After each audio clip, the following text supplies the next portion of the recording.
नमस्कार, आप देख रहे हैं न्यूज हार्ट। मैं हूं आपके साथ रितेश शर्मा। इजराइल, अमेरिका और ईरान जंग का आगाज का आज तीसरा दिन है। रिपोर्ट के मुताबिक अमेरिका और इजराइल ने मिलकर अब तक ईरान के 1000 से ज्यादा ठिकानों पर हमले किए हैं। इस दौरान शुरुआती 30 घंटे में 2000 से ज्यादा बम गिराए गए। इजरायली प्रधानमंत्री बेंजामिन नेतन्याहू ने कहा कि आने वाले दिनों में तेहरान पर हमले और तेज होंगे। वहीं ईरान ने जवाब में इजराइल समेत 9 देशों में अमेरिकी बेस पर हमले किए हैं। 28 फरवरी को शुरू हुई इस लड़ाई के पहले दिन हुई बमबारी में ईरानी supreme leader Ayatollah Ali Khamenei मारे गए। वहीं इस जंग में लेबनान का उग्रवादी संगठन हिजबुल्लाह भी शामिल हो गया है। उसने इजराइल में कई जगहों पर बमबारी की है। दूसरी तरफ इजराइल ने बॉर्डर से लगे लेबनान के 50 गांव खाली करा लिए हैं।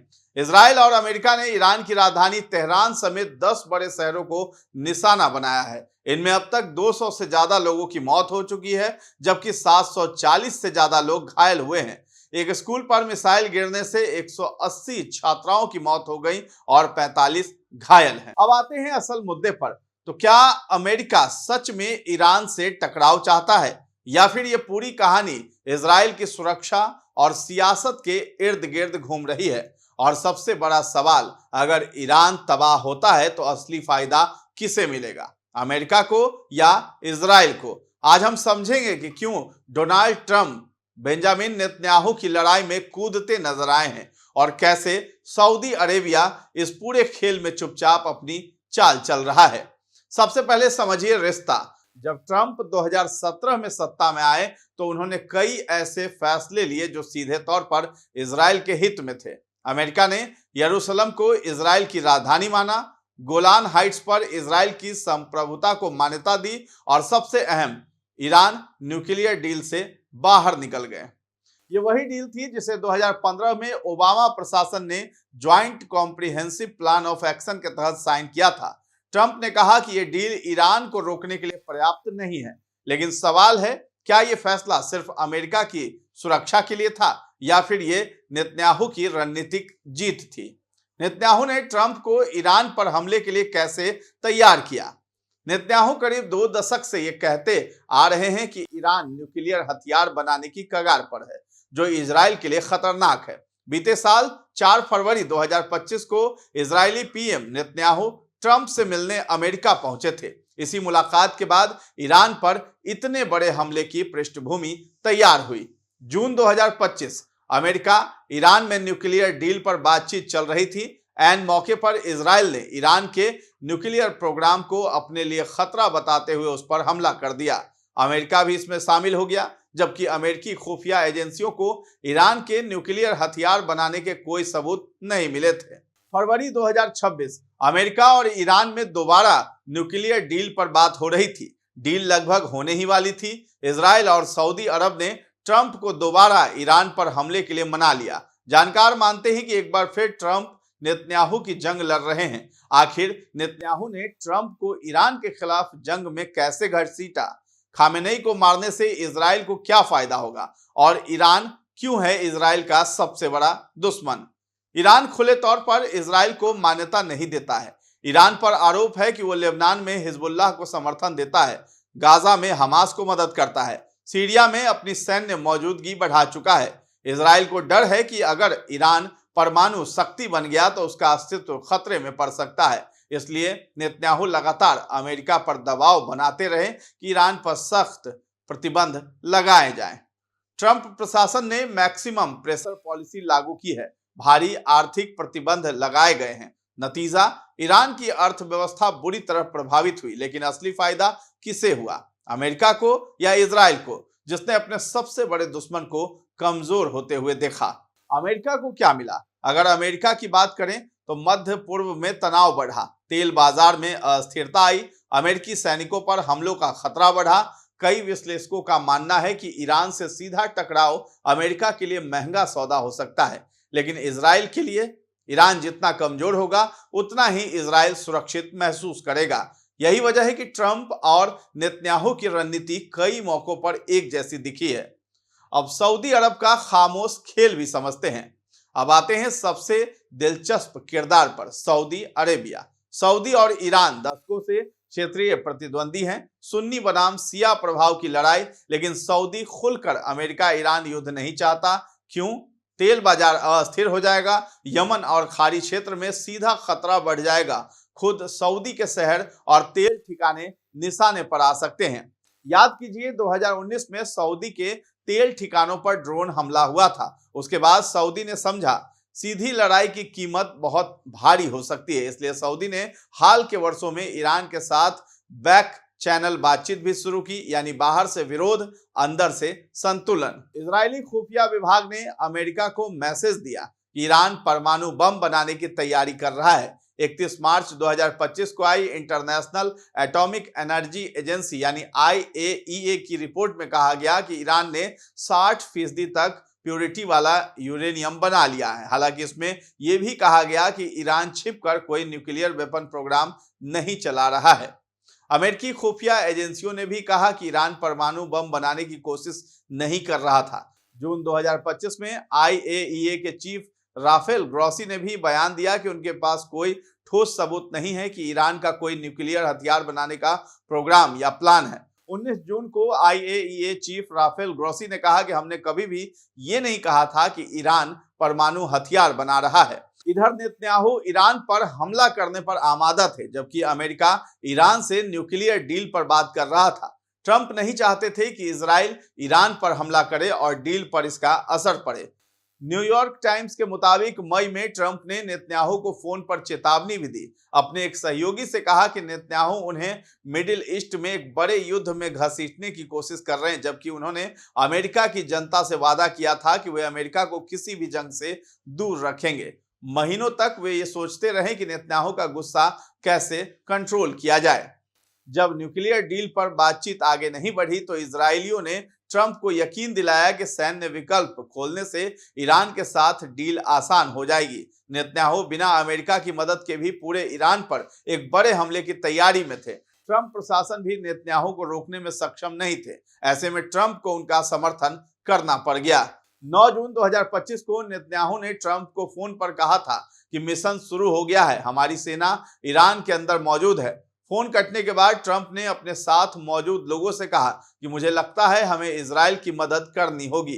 18 जून 2025 को जंग के 5वें दिन इजराइल के तेल अवीव में 2 बड़े बोर्ड लगाए गए, जिन पर ट्रंप की तस्वीर के साथ लिखा था कि mister president finish the job. कुछ रिपोर्ट्स में कहा गया कि इजराइल किसी भी कीमत में ईरान और अमेरिका के बीच समझौता नहीं चाहता था, इसलिए ऐन मौके पर हमला कर दिया ताकि बातचीत बिगड़ जाए। अगर ईरान और अमेरिका के बीच डील हुई तो ईरान को कई कॉमर्शियल फायदे मिल सकते थे। 13 जून 2025 को इजराइल के हमला शुरू करने के बाद ट्रंप ने शुरुआत में इससे दूरी बनाए रखी, लेकिन जब इजराइल को जंग में ईरान पर शुरुआती बढ़त मिली तो ट्रंप खुलेआम उनके पक्ष में आ गए।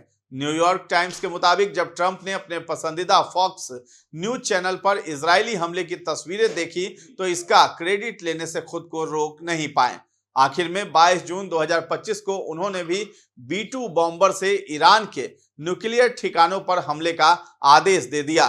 अमेरिकी हमलों में ईरान के न्यूक्लियर ठिकानों को काफी नुकसान पहुंचा। वो न्यूक्लियर हथियार बनाने के लिए जरूरी यूरेनियम जुटाने के टारगेट से भी काफी साल पीछे चला गया था। इसके बाद ईरान और अमेरिका में दोबारा न्यूक्लियर डील पर बात शुरू हुई, लेकिन इस बार नेतन्याहू ने ईरान की मिसाइल्स के खतरे का जिक्र भी शुरू कर दिया। जब ईरान के न्यूक्लियर ठिकाने तबाह तो ट्रंप ने दोबारा हमला क्यों किया?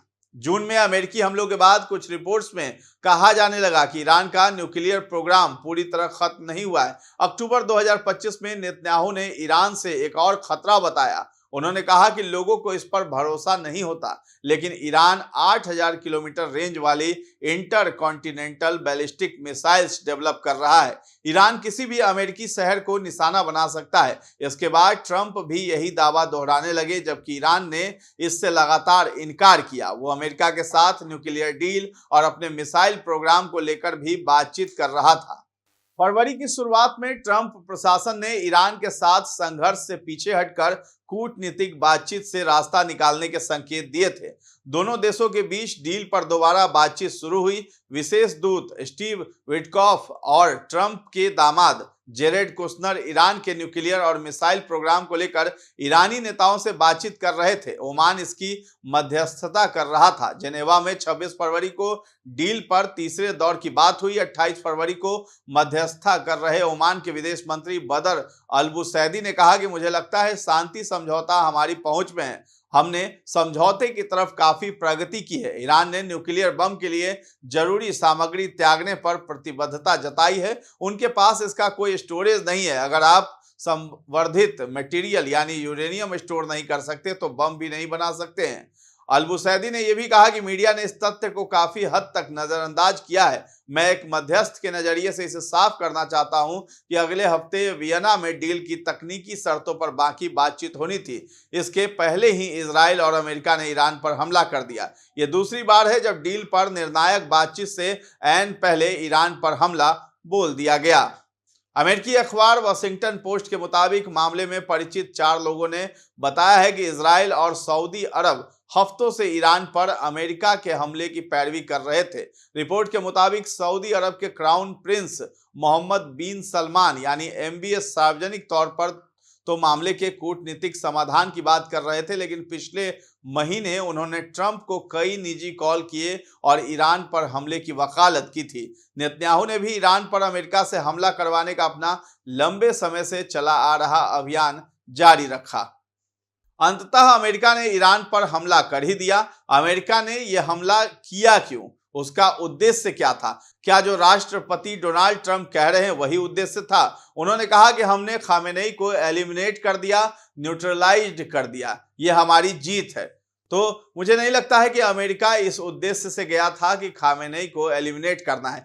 कई उद्देश्यों में से एक ये भी था, लेकिन यह सबसे बड़ा उसका लक्ष्य था ऐसा नहीं है। लेकिन उससे फायदा निश्चित रूप से अमेरिका को हुआ है, एक बढ़त मिली है। अमेरिका ने क्या किया है कि ईरान की जो रिलीजियस लीडरशिप थी, जो पॉलिटिकल लीडरशिप थी, जो मिलिट्री लीडरशिप थी, जो एडमिनिस्ट्रेटिव लीडरशिप थी, उसको पूरी तरह से बर्बाद कर दिया है। यानी खामेनेई के साथ उनका आर्मी चीफ मारा गया, कमांडर मारा गया, ईरानियन जो रिवोल्यूशनरी गार्ड्स हैं उनका चीफ मारा गया, और जितने भी प्रमुख लोग थे उस कॉम्प्लेक्स में जहां खामेनेई रहता था वो सब मारे गए। तो एक तरह से लीडरशिप की पूरी एक चेन ऑफ कमांड को डिस्ट्रॉय कर दिया गया। 3 लोगों की नई काउंसिल बन गई है जो ईरान को चलाएगी। अब वो खामेनेई से ज्यादा जो उनका सक्सेसर होगा वो ज्यादा कट्टर होगा या कम होगा, ये तो बाद में पता चल पाएगा।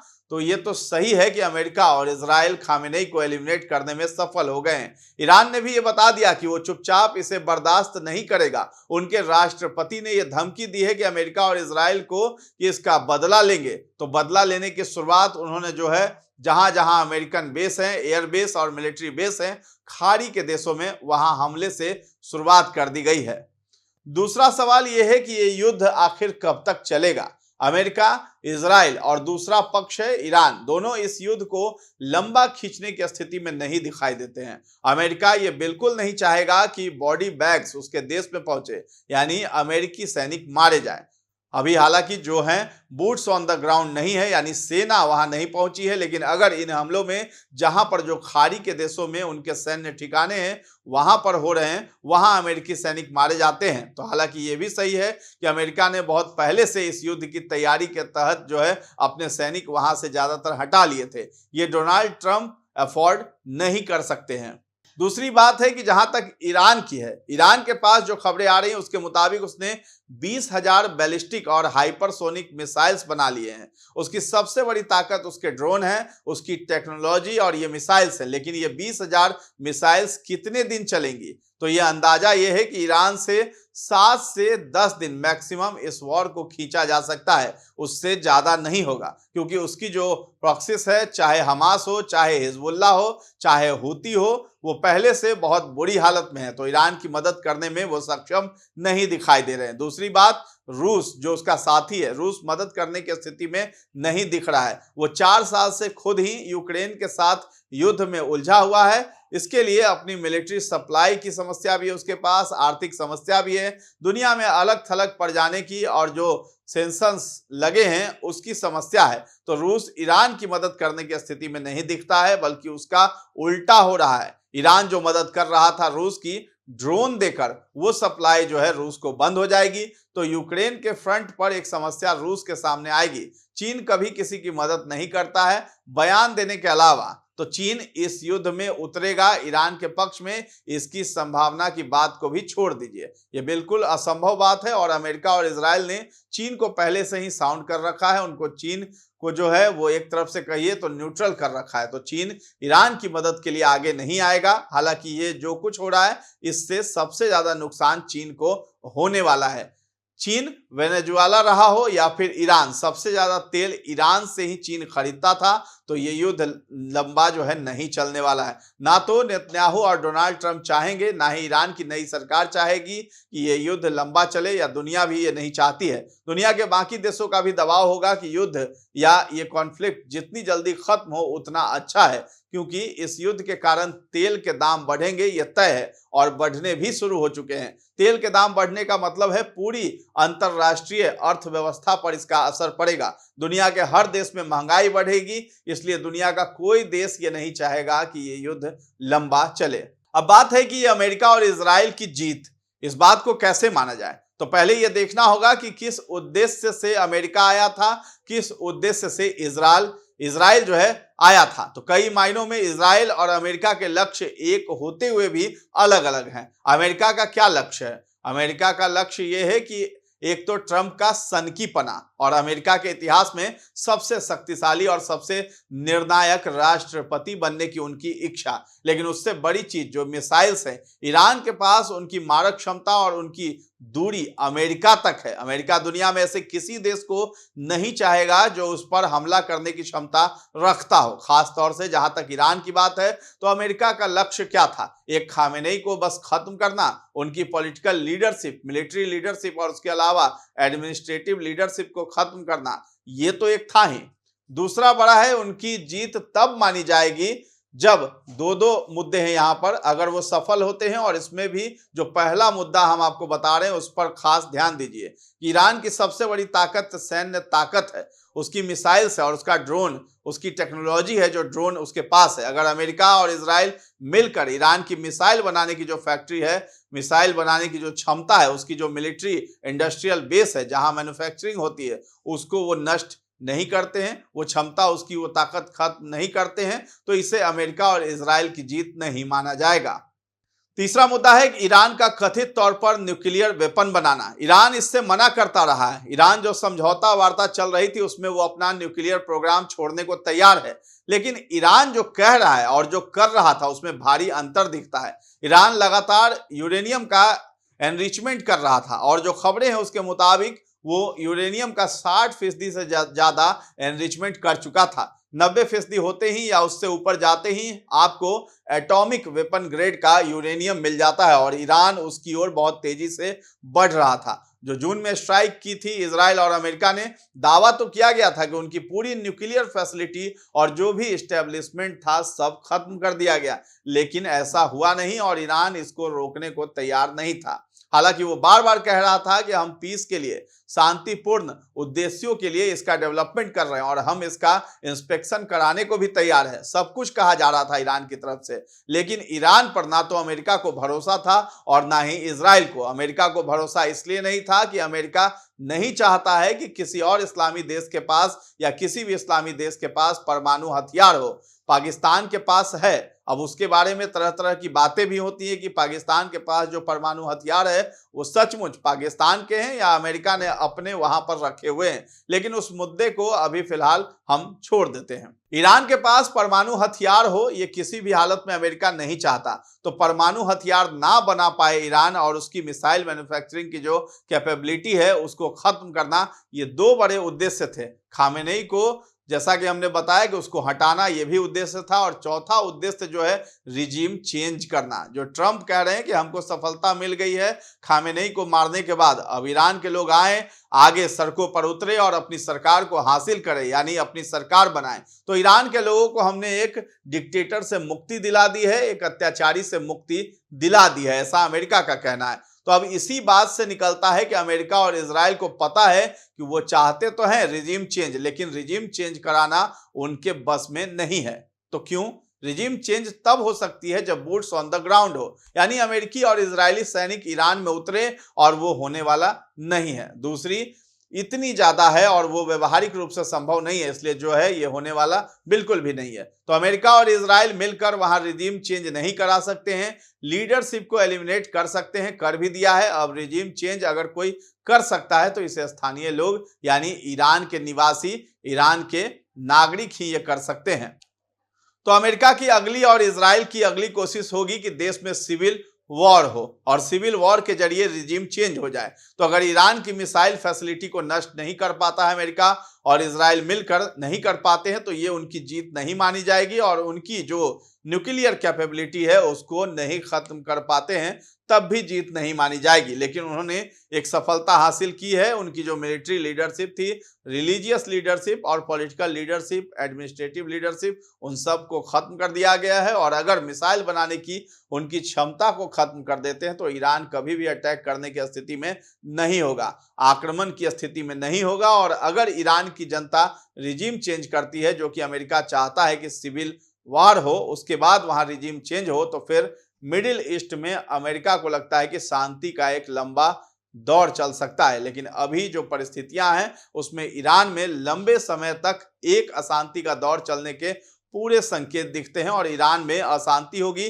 तो मिडिल ईस्ट जो है वो शांत नहीं रह सकता है। अब निर्भर करेगा कि खाड़ी के जिन देशों पर ईरान ने उनके नागरिक ठिकानों पर हमला किया है, दुबई इंटरनेशनल एयरपोर्ट पर हमला हुआ है, उसके अलावा बुर्ज खलीफा पर हमला हुआ है, तो उनके जो नागरिक ठिकानों पर हमला हो रहा है वो बहुत बड़ा सेटबैक है यूएई के लिए। और यूएई इसको जो है चुपचाप बर्दाश्त तो नहीं करेगा। उसका जो सपना था लंदन सिंगापुर बनने का, वो सपना एक तरह से ईरान ने ध्वस्त कर दिया है, कम से कम फिलहाल के लिए। अमेरिका और इजराइल दोनों नहीं चाहेंगे कि ये युद्ध लंबा चले, क्योंकि उसमें दोनों का नुकसान है, फायदा नहीं है। ईरान का क्या नुकसान होगा, इसमें उनका फायदा नहीं है।